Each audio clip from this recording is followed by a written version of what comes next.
it's an exciting time at T-Mobile. Yeah. Never been a better place to be than T-Mobile these days.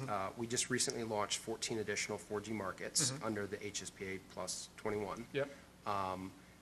That includes areas like Bloomington, Indiana, in here in the central Pennsylvania region in York County.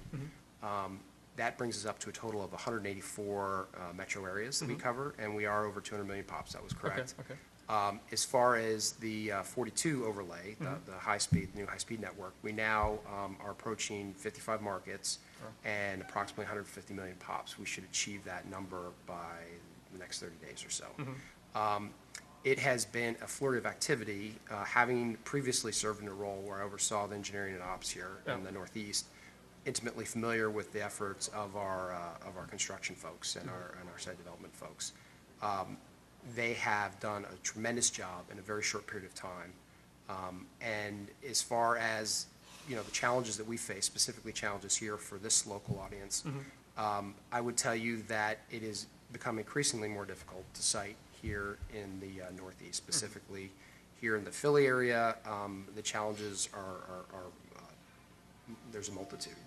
One of the big advantages we had, we were a little bit late to the 3G game, and so as a result, the technology that we were able to put out at the cell site was easily upgradable. So it is, you're right, absolutely right. It was a series of cards in the base station itself.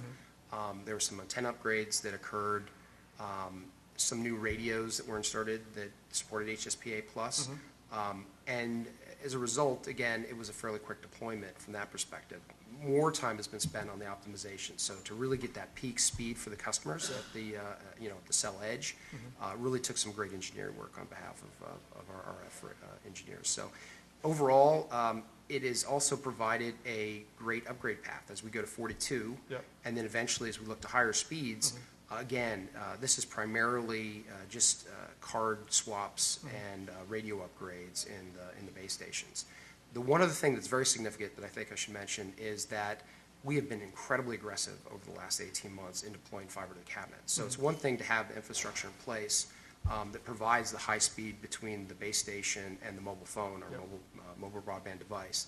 It's another thing to actually have a large Ethernet pipe in the back end in order to see the end-to-end data speeds that customers are craving. Well, one of the benefits of a faster network is that you deliver the data to the customers faster at the cell site, and therefore are free to provide future capacity to additional customers.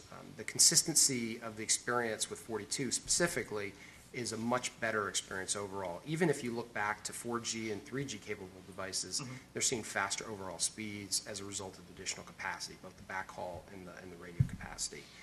At cell edge, which is the all-important area, right? It's one thing if you're right underneath the cell site, that's going to be great RF conditions. But as you get further away and as you're at cell edge, with 42, you'll actually see double the speeds. So there's an added benefit from an in-building penetration perspective, from an ability to have coverage, 4G coverage out in rural applications. So that's one of the things that's a real advantage overall in rolling out this technology.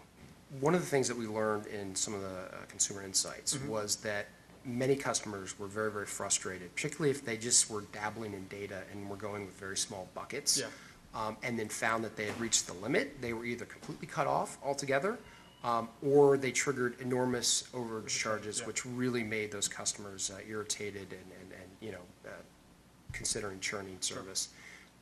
We believe that the throttling mechanism that exists today really serves two purposes. One is a customer that is on a budget-minded customer that goes ahead and uses their 2 gig cap, say, or their 200 meg cap, still has access to the internet, right? So they still can check their email, they can still browse the web.